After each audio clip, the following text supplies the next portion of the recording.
Drivers, start your engines!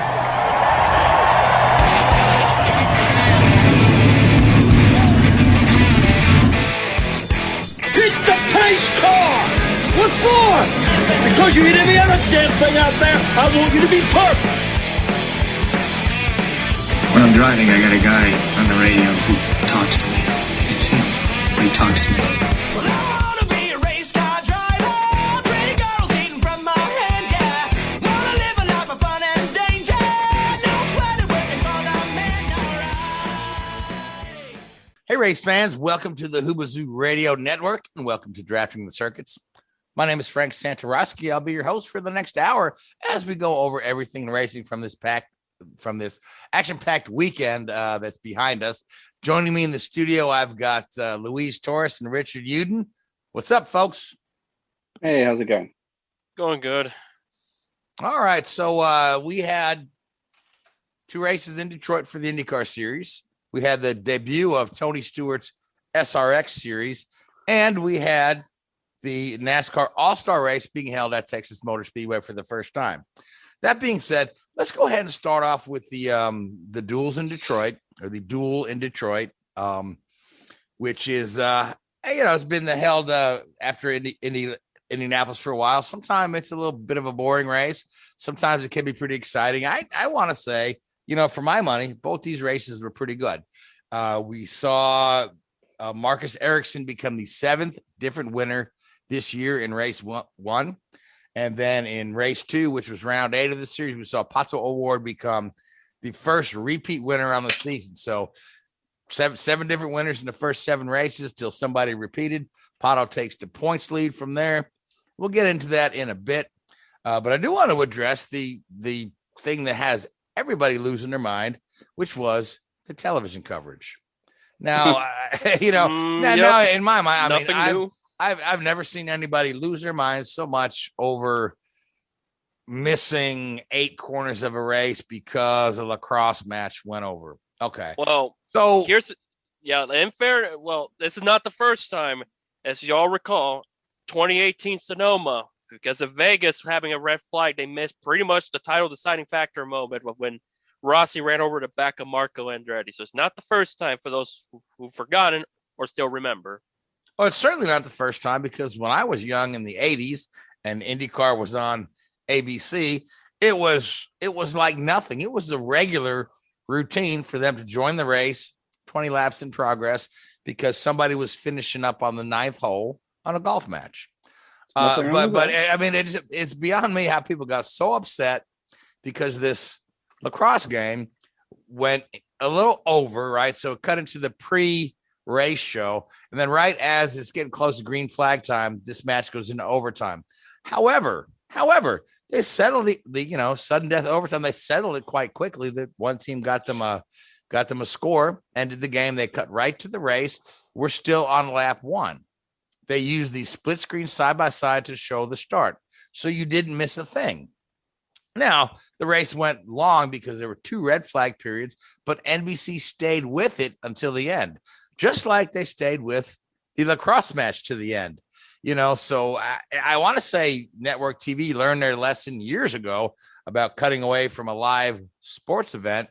And you can Google 1968 Heidi football game to realize when that lesson was learned. So anyway, so people lost their minds over missing the start. So that really primed them for the following day when the decision was made to, and I mean, in retrospect, it was a pretty poor decision to try to sandwich IndyCar in between the French Open final matches and the Stanley Cup playoff game. It's a very tight window, and tennis, like baseball, is not rigidly timed. It can take some time to end. It's a crown jewel. Right, because it's based on scoring and it's not based on time. So this French Open goes well into overtime, right? To NBC's credit, they go ahead and move coverage over to CNBC.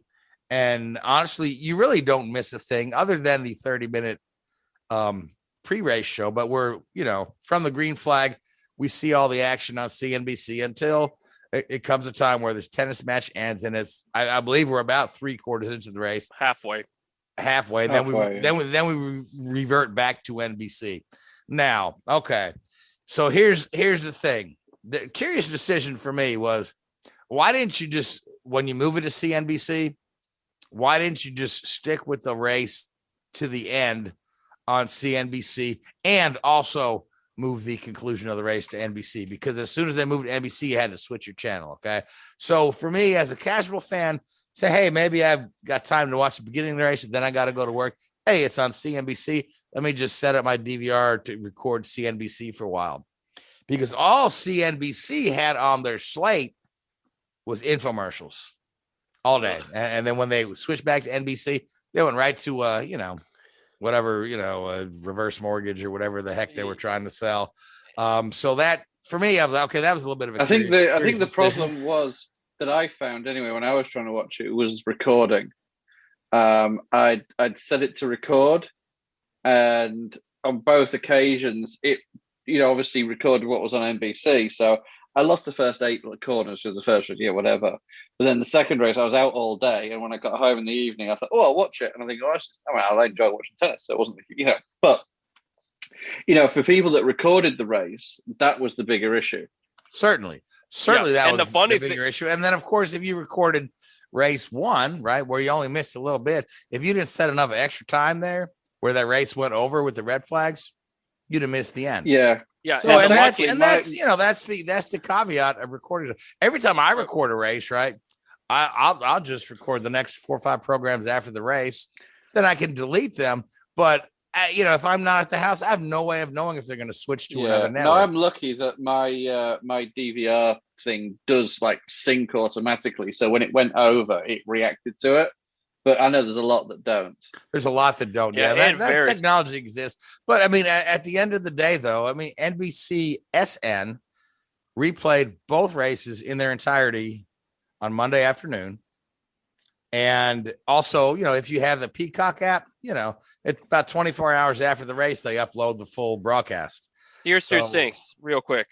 You mentioned about why not stick to it? I mean, it reminds me of 2001 when they had the Fall Charlotte race that Sterling Marlin won, where the race was supposed to be on NBC, but it was also then W decided to talk about everything that's happened post 9/11, what they're going to do. So they moved the race to TNT.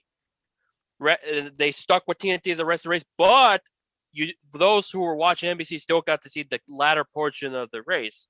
It can't be done. I don't know why would infomercials get in the way of those who are watching it on CNBC that don't. Exactly. I don't know why you just didn't keep it on CNBC, because I was lucky enough to be off from work on Sunday, and I was sitting in front of my television. So I was able to turn it to CNBC when they said, hey, we're going to be on CNBC.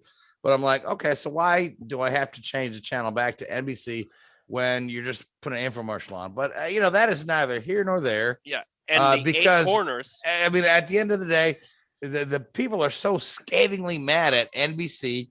And, okay, number one, the lacrosse thing is not really their fault. These things happen, right?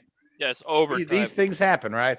Now, you can say that was a pretty poor decision to sandwich it in after the French Open, okay, when you could have put it on CNBC to begin with or NBCSN. But at the same time, I get it. The series wanted to have the maximum races on NBC as they could. However, at the end of the day, the ratings were quite good for both races. They were not bad. They just only got beaten by SRX, which we'll talk about later. But going back to that 8 quarters, unfortunately, the yellow came out as it did. They were able to show the first 8 quarters, see what happened. Not much really happened compared to Sonoma in 2018, where the title was basically decided in the first couple seconds, and they jump in literally after it happened with Rossi going off course and all that for a bad opening lap. And the thing that people got mad at the end is that we didn't get to see Marcus Ericsson's post-race thoughts, because they said it was going to be on NBC app or on NBC.com. When you type in NBCsports.com, you got nothing. So you had to wait till social media posts the Ericsson interview, and then when Jenna Fryer tweeted about Will Power's comments, then the question was it bullpen related? Did he approach Will? And then come to find out, the stuff that Jenna tweeted was literally what Will said on the telecast, that Europe got to see live as it unfolds. We just, us folks in America had to wait. Europe, those who have Sky Sports F1, got to actually see the post-race live and unfolded. Right. But however, at the end of the day, I'd like to say that NBC is doing a pretty good job. They're doing all they can. Yeah. Few curious decisions here with the scheduling, but I get it. You know what I mean? I got to see most of the races, and then, you know, I've got them on Peacock. I watched them again. Caught what I missed. But let's talk about the races now, right? And not the television, right? So the interesting thing for me with the Detroit races, okay, was the fact that everyone's got to make that stint on red tires. And the red tires are notorious for going off quickly on a rough surface, particularly at Detroit. So we had guys, as early as lap 2 coming in to say, okay, I did my stint on reds. Let's get on the blacks, right? Drop them to the back earlier. Other guys try to, get the best out of their reds they can. So you had a lot of varying strategies in there. And it was, you really didn't know who was winning and who was dominating until later in the race. And then, of course, we have the situation with Felix Rosenqvist that caused the first red flag, which was a very, very scary incident. And, if you watch that thing, if you see how far he moved that concrete wall and threw the tires over the wall, and you could see that they cut to an in-car shot of him, and you could see him grimacing in pain. You realize this was a major hit. And the initial was, this is a stuck throttle, right? And to me, I'm thinking stuck throttle. Okay. Throttles are all fly-by-wire this day and age. Your conventional thought of a stuck throttle is your cable gets stuck and it won't come off. But that's not how these cars operate. It's all electronics. So they determined it actually wasn't a stuck throttle. They really didn't say what the cause was, but they said they did apply a fix to it. So, Richard, you're my tech guru. So I want you to kind of sort of talk us through how this may have happened with the stuck throttle. Or not stuck throttle. Or not stuck throttle. Well, whatever happened, at the instance when he downshifted, it went full RPM. Open throttle, I think, would probably be a better phrase to say it rather than stuck throttle. The fact that they've said they've implemented a fix makes me think it was a software glitch. So typically what you'd have on these cars, your throttle is, as you mentioned there, Frank, fly-by-wire. So the concept of fly-by-wire is you have a sensor on the throttle which will determine how percentage, let's say, that the driver is pushing on the pedal. That will then go to the main ECU, which is in Indycar is a McLaren McLaren Technologies component, which is the same for every car on the grid. It's a common component, as McLaren provide the ECUs to Formula One, Formula E, NASCAR. So they know what they're doing. Then within the ECU, they'll take that signal from the throttle and then transmit that to internally. These ECUs do both chassis and engine management these days. So from that position, they'll then determine the ignition sequence, mixture, all this sort of stuff. Some very, very quick, high speed, almost real-time calculations for throttle, butterfly valve position, all this sort of stuff. So thinking about it, what can cause a stuck throttle or an open throttle? Now, typically, with the throttle being such a critical component of these cars, you'll have a fail-safe or you'll have a redundant system. So you'll have two pedals or two sensors on the pedal, both completely electrically isolated from each other, which go back to the ECU.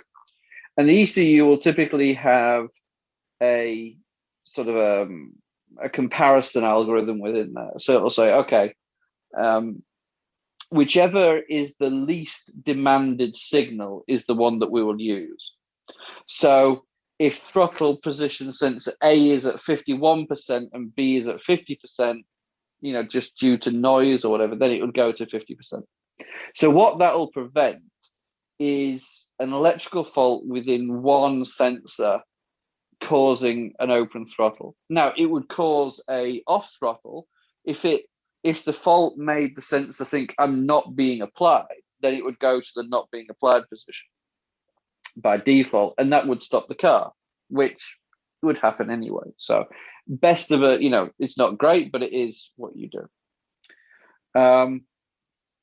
So to have this happen is very, very, very unusual. So that's why I'm tending to sort of go down the concept this is actually a software glitch, because it happened right at the point where he was downshifting into the corner. And of course, the shifting pattern all goes through the same ECU. And, as good as these guys are at the software development, there is always the very, very, very unusual possibility that a certain set of sequences within the software causes this event to happen. And they'll know instantly from looking at the data and the telemetry from the car, exactly what happened. So that would be my guess. There's some sort of software glitch in there, which would probably be common. I don't know how IndyCar structured their software regulations within the ECU. I think it's relatively tight. So I imagine this is something that would have affected every manufacturer, and every manufacturer would have had to have a new software installation prior, if they found it quick enough, probably prior to Detroit 2. They can change the software pretty quickly on these ECUs. So without knowing for certain, that's my guess as to what happened. But I doubt it was what you would consider in the old days a stuck throttle. No, well, certainly wasn't. Certainly wasn't. No, it would have been an electrical issue or a software. I'm probably edging towards the concept of being a software problem within the ECU. So not good. Not good at all. For McLaren's part, they really were kind of a little bit tight-lipped about what the thing was, but they said it was a redundant something, and they applied a fix to it. Said they really didn't come out and say what it was, but they said we got it fixed. But at the end of the day, Felix ended up in the hospital. Thankfully, no broken bones. Very sore. Missed race 2. They put Oliver Askew in the car. Now comes out the middle part of this week that he was reevaluated by IndyCar and not cleared to run at Road America. Largely, if I had to guess, they didn't say is that he didn't pass concussion protocol, which this is concussion protocol is something you take very, very seriously. I mean, if you recall, it wasn't that many years ago that Will Power had to sit out at St. Pete. St. Pete, wasn't it? Yeah. I mean, Askew had to sit out too. Askew had to sit out. Yeah. So, but I mean, and that was that was when he went against the concussion protocol, and it just didn't get any better, wasn't it? I think. Right. Yeah. Because he had that hit at Indianapolis, and he said, "Oh, I'm fine," when in fact he wasn't. He got wrecked at Gateway, which who knows how much damage a minimal wreck like that could do. Yeah. Well, look at Dario. They said look at Dario. Yeah, they told that guy. Yeah, and Dale Jr. Another guy with too many concussions. So these are things that are taken seriously. So it'll be actually Kevin Magnusson, another old friend of McLaren, former McLaren driver, who's going to sit in for Felix this coming week at Road America. And we'll talk about that a little bit later in the show because I do want to get on to the rest of race 1. So as race 1 wears on, right, Will Power finds that his strategy with the tires and the pit stops and everything works well. And he looks to be kind of on a on course for a comfortable win. Now, then late in the going, we have a situation with Romain Grosjean, who hits the wall, brings out a yellow, and they decide to red flag the race in the hopes of finishing under green. We don't have the situation where the red flag was 100% necessary, as in the Felix. Yeah. Rosenqvist, Felix, they needed to repair the damage to the course. Yeah, So I was surprised it took them long to throw red. They went about a lap or two before they finally went red. It's like there's no way this could be done under yellow. I'd imagine the way it was tilted up, with the way it looked from one angle, the nose looked completely destroyed.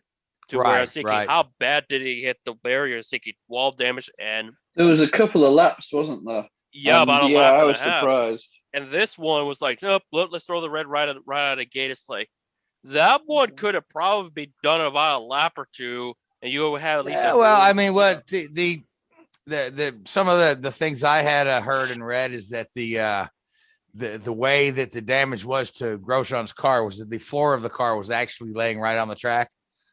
So they couldn't kind of just roll it out of the way. They had to get the wrecker on the track, which probably would have taken up the rest of the scheduled laps. So they wanted to do their best to finish under green.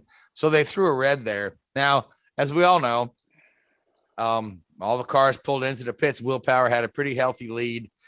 He's the first to the pits. And as soon as the last guy gets to the pits, you're allowed to come check on your guy's service car. Will Power is screaming for a fan because he's afraid his ECU is going to overheat.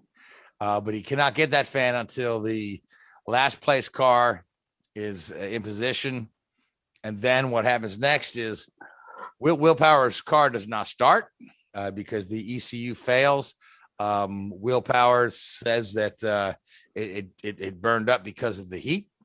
Other people speculated, well, you have that matte black car. Maybe that's caused it to be a little hotter than everybody else's. So, then when we go back to green, Marcus Ericsson wins the race. Marcus Ericsson, who is all three of us are fans of Marcus. We all like Marcus Ericsson, and we're all very pleased for him to get his first win.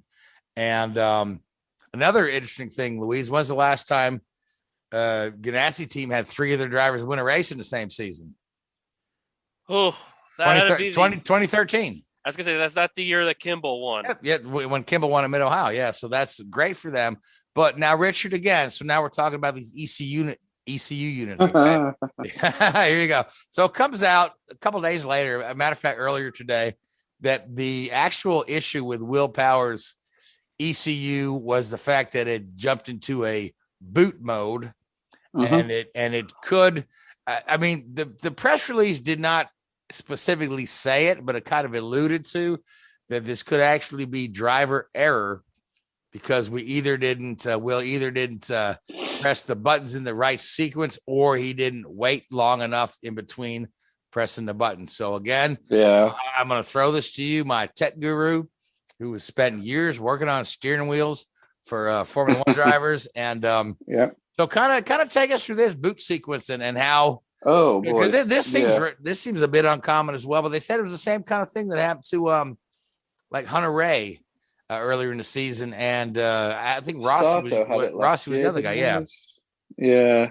So yeah, I mean, basically these ECUs in these cars are computers, and they're very expensive. They'll be, goodness me, I don't know what an IndyCar ECU will cost, but you're probably looking in the $30,000-$40,000 range quite comfortably.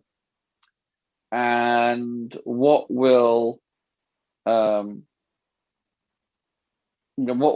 when you turn a car off? It's like a computer, it shuts down.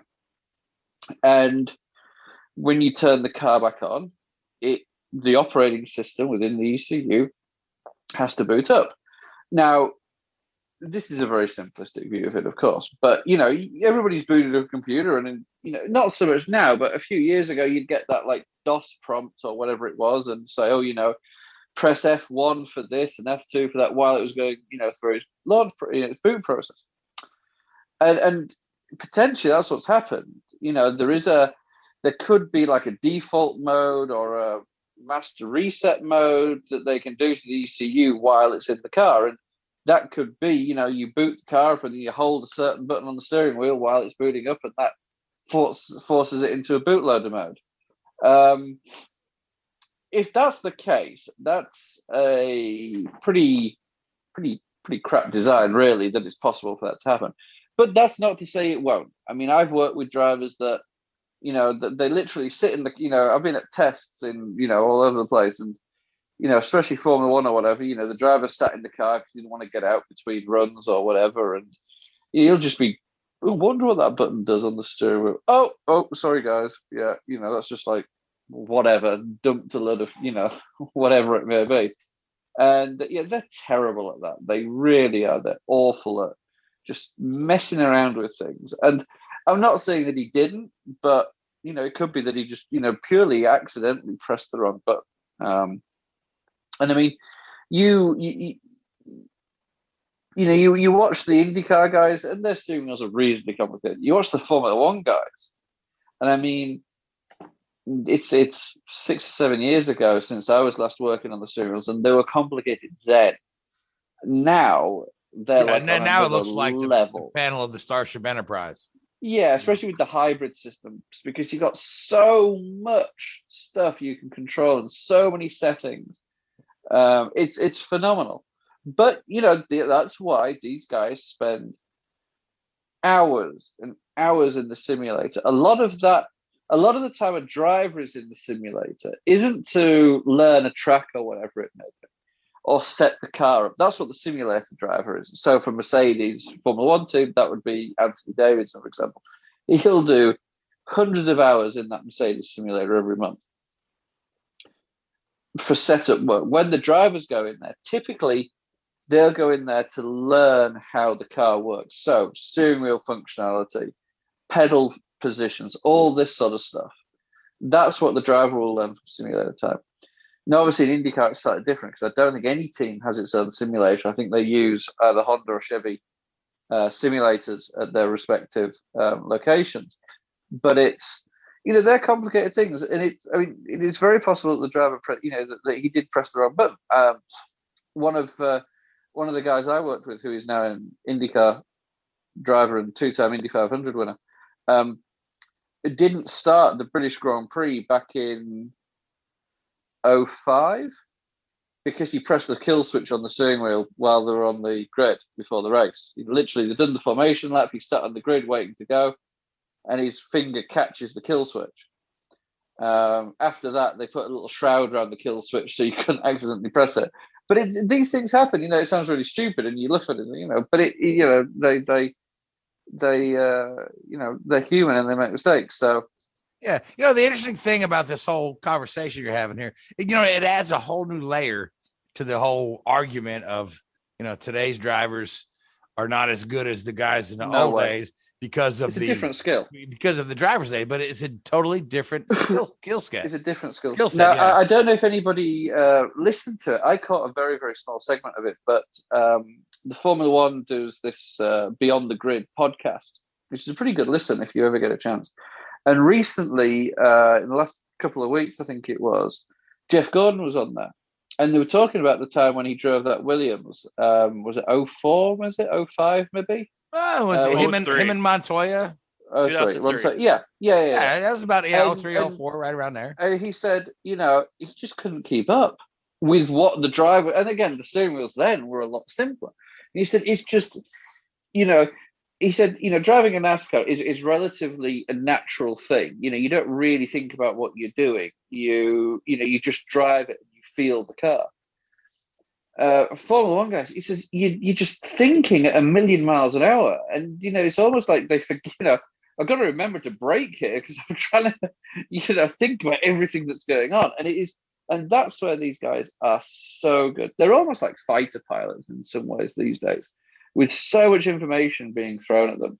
And that's what always amazes me when, you get a driver on the radio and he's asking about strategy and position and what's, I'm thinking, you are processing so much information in real time. And then you also have this ability to laterally think about something that is totally out of your control. What's the championship position? Oh, if Max gets the fastest lap here, then I need to, it's just unbelievable. This is the difference, from a raw talent standpoint. I don't think we can talk about this all day, but generationally, I don't think there's much difference. The best drivers now would be best drivers. It's a different it's a different talent. Yeah. But the and maybe some of these guys now don't have that sort of flair that, the Sennas and the Villeneuves had back in the 70s and 80s. But you put one of those guys from that era into a Formula One car now, and they probably won't get down the pit lane. As horrible as it is, and that's not being derogatory. There's just so many damn buttons to press, and so many. I mean, like the clutch sequence just to start the car on the race start. You've got two clutch paddles behind the steering wheel, and you think, well, in your car, if you drive a manual car, you've only got one clutch pedal, so it's just up or down. But in these, you've got two, so they're independent, and they're granular. So you can, the start could be like, okay, when you pull both clutch paddles in, and then when the first red light comes on, you release the right clutch paddle to 50%. And then when all the lights go off, you release the left clutch paddle fully.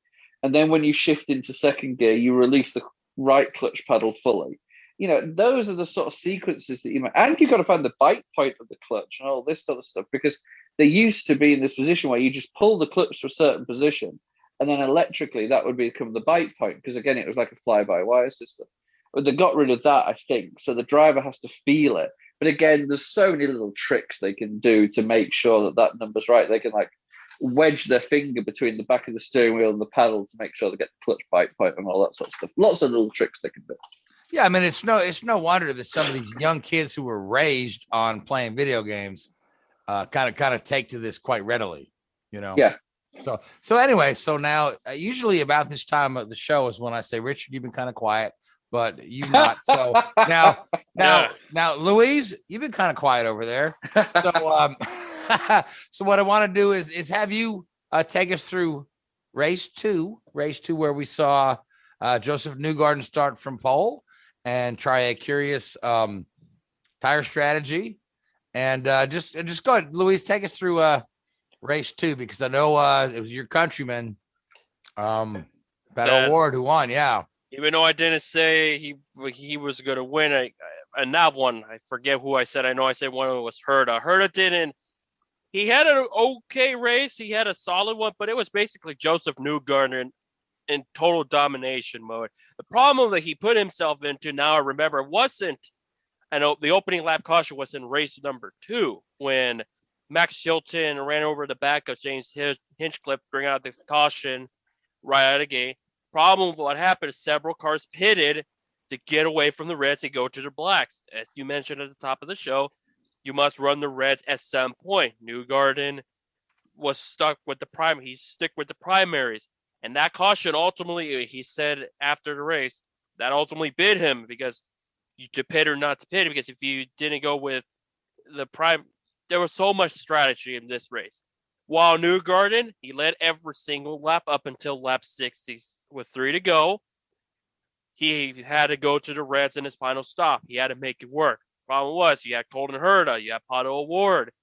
You even had Takuma Sato running faster laps over time because the primaries work much better than the alternates over time. It's natural if the primaries will last longer. The reds are mostly just right out of the gate. Few laps, but long runs is not going to be sustainable. What didn't help Newgarden was that caution for Roman Grosjean. This time, for the front tires, the front tire brakes were on fire. Grosjean tried to put it out himself, but he even went to the corner worker to get one. But AMR safety team decided, no, we got it from here. You don't have to worry about it. We'll take care of it. Grosjean was none too pleased. Fortunately, on social media, he played along with it. He said it was Detroit Fire Department T-shirt. Because Grosjean was readily to put that thing up, because imagine if the car gets worse, you don't know what a fire could do in a car. You don't know what a fire could do with the brakes. If it stays on for long, it's going to be consequential for in some ways, even though when the brakes are cooked, they're cooked. But you want to have some sort of data and diagnosis to figure out what happened. So once that little episode was over, the race restarted with a few laps to go, and Pato was on it. He was, 6th? He got by both Rahal cars. He got I think it was Sato, both Ganassi cars. And then with 3 laps to go, Pato and Newgarden are about tangled. Newgarden His rear end got completely sideways, saved it, turned 7 and 8. Pato had that move on the inside. They tangled, they touched fenders.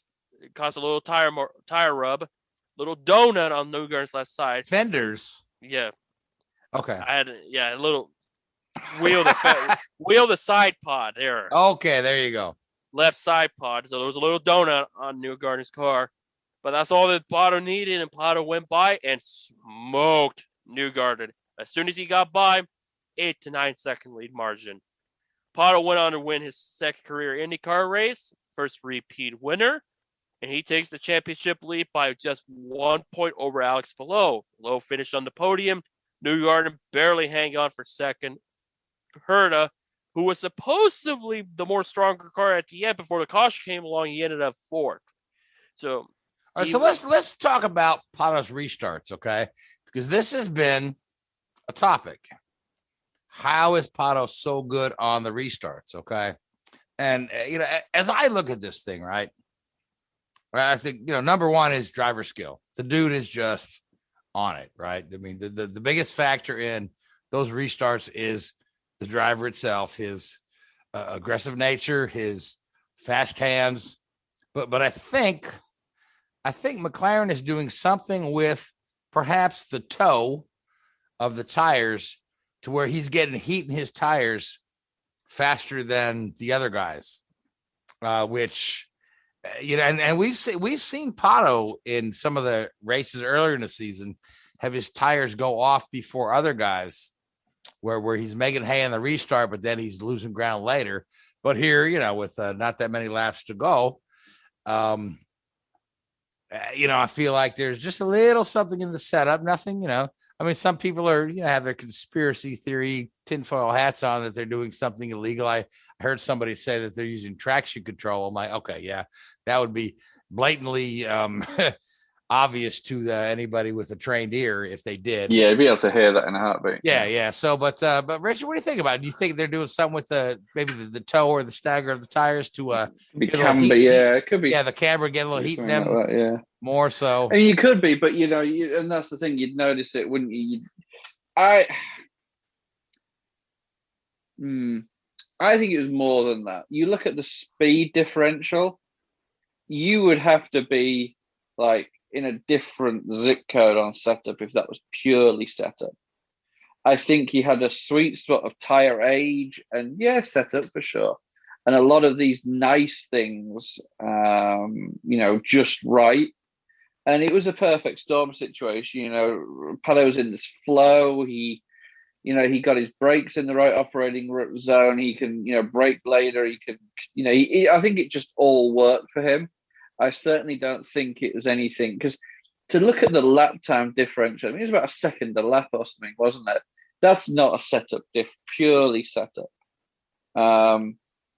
If it is, then you'd have to question why the other McLaren cars weren't doing it. You'd also have to ask and question why some of the other teams with large resources, the Penske's, Ganassis, Andretti's in this world, who will be able to do these complicated and complex simulations, didn't find that setup just right. And of course, you could be in a situation where that the length of stint and everything just set up perfectly for him. But no, I think it was a combination of a lot of things. I don't think you can just purely put it down to setup on that one. Okay, so you're kind of in agreement with me that the largest bit of it was just the driver skill. Oh yeah, I think, and perhaps said about something to do with it, but yeah, and there's other guys like that, like Graham Rahal. It's like, how the heck is he so much faster on restarts? Well, maybe he's just better at it than you. I don't know. Yeah, I mean, it's an art, I remember it is an art. Yeah, I mean, because we've seen guys like Rossi, Alexander Rossi, and Tony Kanaan on some oval tracks, just to be able to make incredible hay on a restart just by kind of anticipating that start and just making the moves, because as well as I do, the best time to gain positions is on that restart, because the cars are not going to be bunched that much the rest of the day. So this is hats off to Pato. I mean, I'm so glad to see.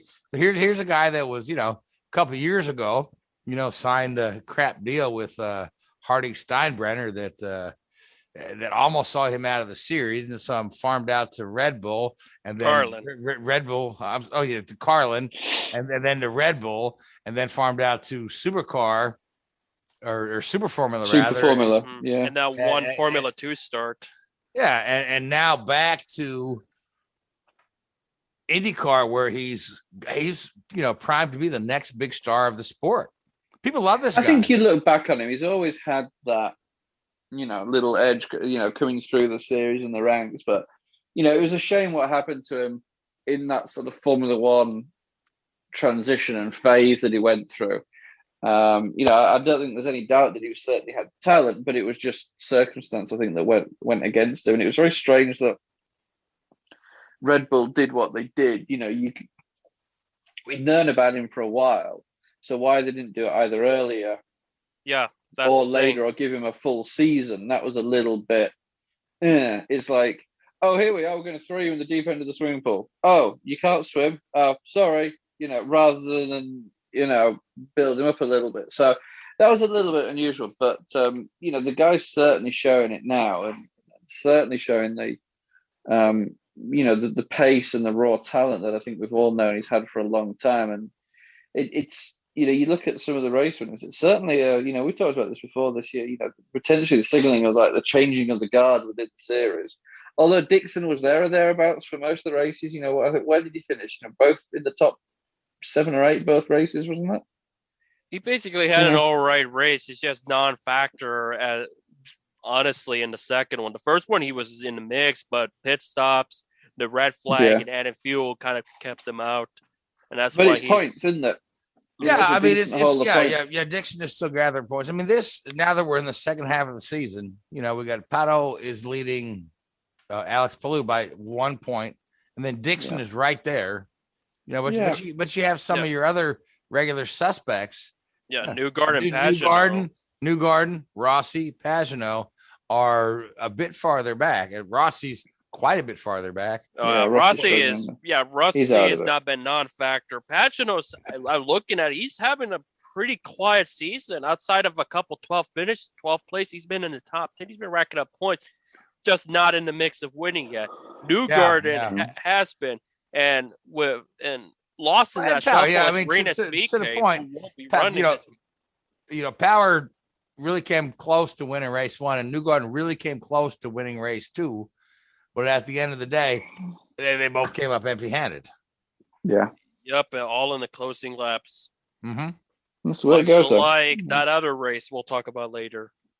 Right. So, like I said, I don't want to waste all our time, or not. I mean, waste. I don't want to take up all of our time with the IndyCar racing, because we are off to Road America, which is one of my favorite tracks and a lot of people's favorite tracks. It's a nice picturesque circuit in rural Wisconsin that covers 4 miles. It's a classic road course, and we're going to have Oliver Askew will be sitting in for Rinus VeeKay.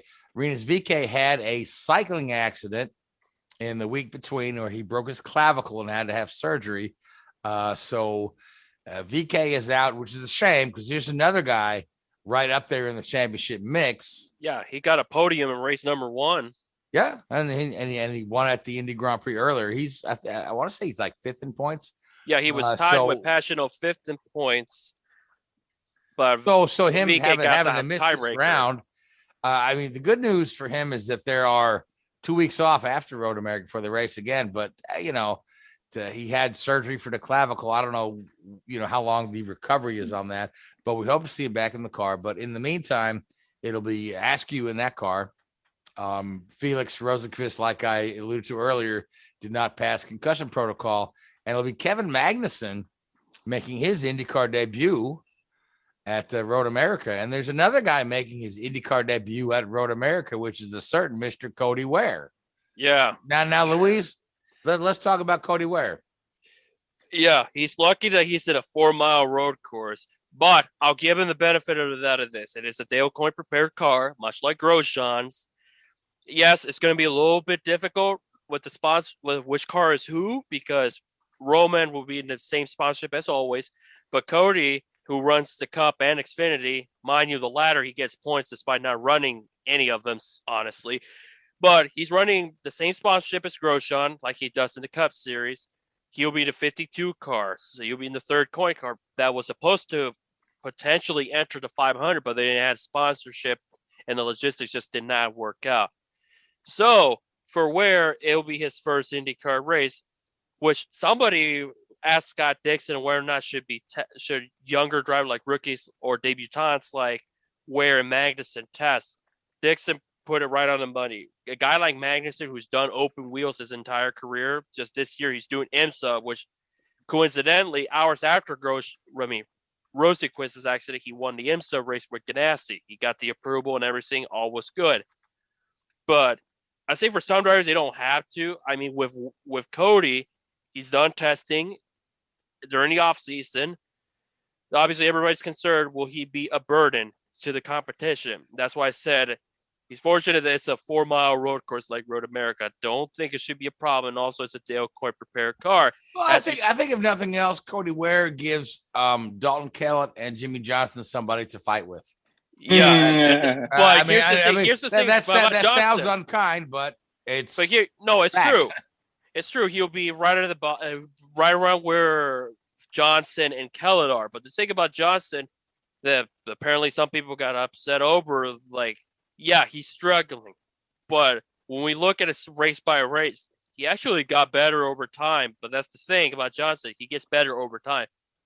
And we got to be patient. But how much patient can we be sometimes as far as Johnson's development? Well, I mean, that, the only person that needs to be patient is Carvana. And Ganassi. Well, no, as long as Carvana is writing check to Ganassi, Chip doesn't need to be patient at all. No, it's true. I mean, we saw Charlotte Kimball and Mike Conway. I just love some of the social media comments that, he's taking up a perfectly good car that another driver could have. No, he's not. They added a car for him.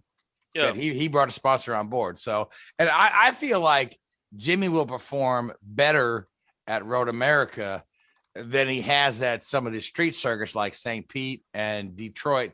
That's just all out of his wheelhouse. Road America is a little more wide open. There's a good amount of runoff area. I think that Jimmy, I'm not saying he's going to crack the top 10, but I don't think Jimmy will be last year. I think it's going to be a kind of a good experience for him. But I think he'll do good. Yeah, but now Richard. But let's talk about go ahead. Let's talk about Magnusson. Yeah, that's what I was going to. Yeah, let's talk about Magnusson because this is exciting. It's awesome, isn't it? I love it. It's great. I mean, I feel sorry for the guys involved that have obviously got to this situation, but it's great. I'm excited for it. Yeah, Haas reunion, and also apparently Haas F1 has become the quasi road to Indy for some, because all of them will have an IndyCar start. So we got a question: when is Mick and Mazepin going to make their IndyCar debut? Well, you got Mazepin can stay as far away as Pietro Fittipaldi. He was involved with Haas and IndyCar, wasn't he? So, but no, he certainly was. Yeah, I think it's a shame that obviously, it's come, these circumstances have come about the way they have. But Magnusson he's always struck me as one of these drivers. He's a little bit old school in a way, in that he'll drive anything. He loves driving pure and simple. He's I don't want to say a modern day sort of James Hunt mentality, but he doesn't care about the everything that goes on with it. I would say he's maybe like a charismatic Kimi Räikkönen. He's very abrupt, he's very to point, he'll say what he wants to say, he'll say how it is.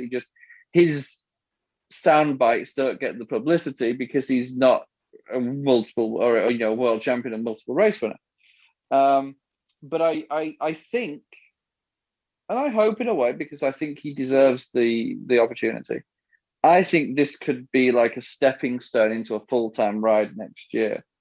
I don't think he'd be one of these drivers that comes over from Formula One who's like, I don't want to do ovals. Ooh, no. He'll be like, yeah, bring it on. I want to do an oval. Yeah, I think he's as mad as a box of frogs, when it comes to that sort of thing. Get out there, do it. Yeah, let me add him, sort of thing. And yeah, I think he'll love it because he's quite an aggressive driver in a way. He likes getting his shoulders out. He likes, and the IndyCars just naturally do lend themselves a little bit more to that than the Formula One cars did. So, I think he'll do well. I think he'll put on a really, really good, solid show. Dare say he could be in the top 10. But semi-probable, but he doesn't have. Well, here's what he'll have in his advantage: 3 practice sessions and a qualifying. Yeah, he'll be if he's starting at 0% and like ultimate performance is 100%, he'll be at 75% by the end of the first practice session. And I'm sure he'll get simulator seat time and all this sort of stuff. He's not stepping into a are crappy big car. McLaren are a big organization. Yeah. Yep. He'll have simulator seat time. He'll have some of the best engineers around to debrief him. He's got a teammate who's, the only multiple race winner this season. So, he's got a lot of things going for him, and he'll jump in there, and he'll be. I mean, I dare say that Kevin Magnusson at 100% performance would probably be class of the field. No disrespect to any of the guys out there, but I think him at 100% would probably be as fast, if not faster than anybody else. So if he can get to 90% for the race, then he'll be a force to be reckoned with. Which makes the question: how much like acclimated a driver gets from driving IMSA this season, like Magnusson is, to IndyCar? Because you see a lot of engineers work in IMSA and IndyCar, like they even do double duty, like a couple of the Ganassi folks. I mean, it's from the driver, it is pure muscle memory. They don't think about what they're doing. They don't sit there and think, okay, right, I've got to press the brake pedal now and then. They just, the top guys, the really, really, really good guys, you give them a couple of sighter laps and then they'll know exactly, they'll be able to like press a brake pedal at, 200 meters out and just coast into a corner. And through that sensation that they've got, they'll know, right, if I'm flat out, I can brake at 80 meters. They don't need to go like 200, 190, they don't need to incrementally get up. They can get a feel for the car and how it responds and go, okay, I eased into this kind of, right, this is where I need to be next lap. And they'll do it. They'll hit it straight on. And Magnusson, I firmly believe, has the experience and the enthusiasm and, all the key attributes needed to jump in that car and really be competitive straight off the bat. All right. So, fellas, we're in the interest of time, because we're almost up against our deadline. Let's go ahead and pick a winner for Road America. And I'll start. I'm going to say that Team Penske bounces back after 2 close calls in Detroit, and that Will Power wins at Road America. I'm going to go with Dixon. God, dear, wow. They were imaginative picks, weren't they? Oh, you went out on a limb there, boys. I'm going to go with Colton Herta. Okay. All right. So, not exactly a wild card, is it either? Not exactly a wild card either. Yeah. So, but I mean, when you come to think about certain Mr. Alexander Rossi, when we get to Road America, it's the 2 years, isn't it? 2-year anniversary of his last win. And if you recall how good he was there, then that's another guy to keep your eye on. That's a guy whose luck has to change. Yeah. But anyway, but is it luck? Is it luck though? He just hasn't been fast. It's I think it's a combination. It can't change at Long Beach because that's the finale. Season be over. Yeah, well, the championship is way out of reach for him now. So, But anyway, so Louise, Tony Stewart's SRX debuted, spec cars with some really fine names from the past year. We've got Elio Castroneves running that, Paul Tracy, Tony Kanaan, Bill Elliott's in there, Bobby Labonte, as well as Tony Stewart. But none of those guys won. No, as a matter of fact, the class of the field were basically Greg Biffle and Doug Colby. Doug Colby, who was the quote-unquote local hero, he's the one who knows Stafford Speedway quite well. He's running the modified, 6-time champion. and all. He sacrificed a modified race to run this race. He was second in points in the modified championship trail, but after that he went down to 8th. But he went on to win the big 100 lap feature. Aside from slipping out of his car when he won, he was just he was the class of the field. It was a good showing, and great people will recognize him, hopefully, and maybe, let's tune in and see how he does to the modifieds on NBC Sports Gold. But he had a great showing. Marco had probably the move of the race. He was flying. He made I think it was like a 3 wide pass into turn 3. I was like, well, Marco's actually going to have a strong run. He may actually get a top 3.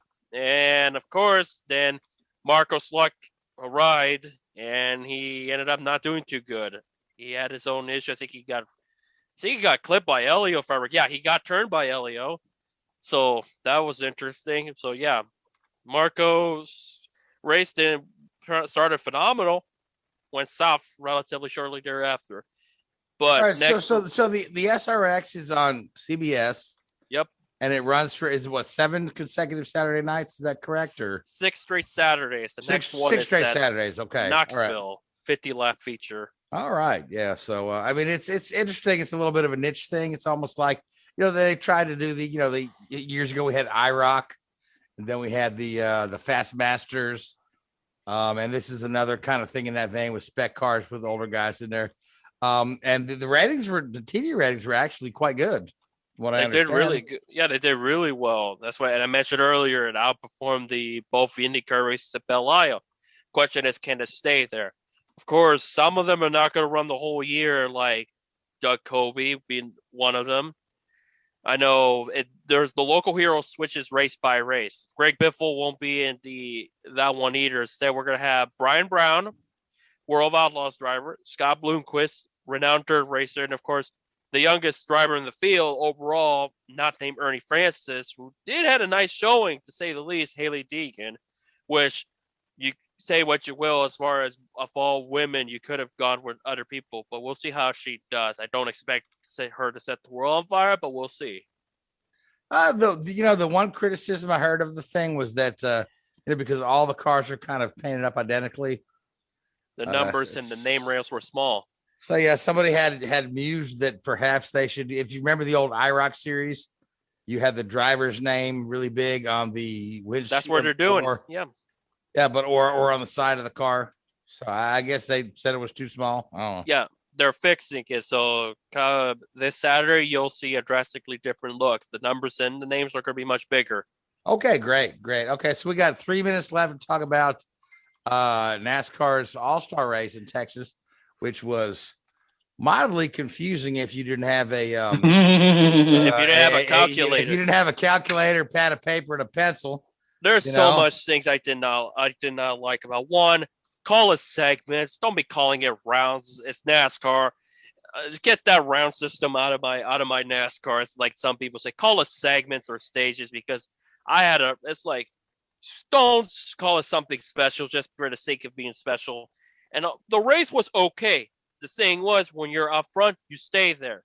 It's like after a couple laps, it's like clean air reigns supreme once again. Brad Keselowski, Team Penske driver, tried to hunt down Kyle Larson. He was getting there, but you couldn't beat Kyle Larson. You couldn't beat any of the Hendrick cars, period. If they're up front, forget about it. I thought Brad had it for a while, but he just kind of ran out of laps, ran out of tires at the end. But or it's just the car, the package that they run, you just cannot do anything. No, not without a couple of cars behind you pushing you, or long runs, which they really didn't have. I mean, the longest run in the thing was 30 laps. Yeah, but it was kind of split in half because of Ryan Newman turning Ross Chastain, so it was basically split into two parts, honestly, when you really think about it. But Larson won another All-Star race. He's just been on fire. Nashville is coming up. We'll see how that goes, but since it's a concrete track, expect Hendrick to probably be dominant. Therefore, I'm going to go with William Byron as my winner, not Larson. Yeah, let's talk about Nashville. Nashville's an interesting track, and this is not the Nashville that NASCAR had initially hoped to go to. They had hoped to go to the Fairgrounds Raceway, but instead they're going to the old Nashville Super Speedway, which is actually about 30 miles east of Nashville in Lebanon. This is where the IndyCars ran for a while. The track is not, it's like an odd length. It's like, it was like 1.3 miles or 1.1 and a third mile. Yeah, like 1.1 and a third. Yeah. But I fondly remember going to this track when IndyCar raced. I went to 4 or 5 in a row. It doesn't have a lot of grandstand. I think there's only 30,000 seats there. They've added more just because of the demand was there. Well, of course. But you know, I'm talking back in 2004.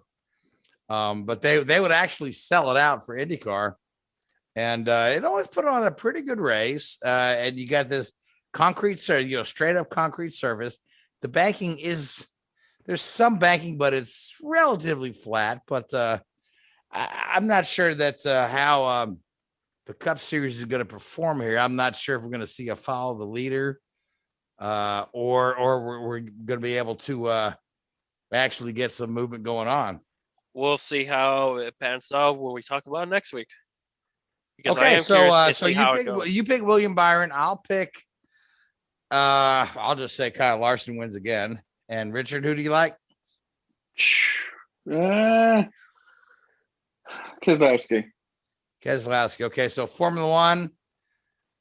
Where are we at? Paul Ricard. Paul Ricard. Who would you like to pick there? I think Hamilton gets back to winning ways. I think this circuit will suit Mercedes more. It'll be a bit of a reset for them and back to a circuit that suits them a little bit more. So yeah, I'll go with Hamilton. Okay, and Louise? Since you got Hamilton, Verstappen. Okay, since you got Verstappen and Hamilton, I'm going to say Sergio Perez goes back to back. No. Oh, I don't know. But with that being said, we are out of time. So I want to thank you, Richard and Louise. I want to thank the Hoobazoo Radio Network. I want to thank Spreaker, iHeartRadio, and Google Podcasts. And I want to thank all you folks who listen to us. I enjoyed tonight's show, just talking about IndyCar for the most of the thing. But yeah, so hopefully next week we'll have more time to spread stuff out. But till next week, man, good night. WHOOBAZOO, that's Hoobazoo.com. Enter website.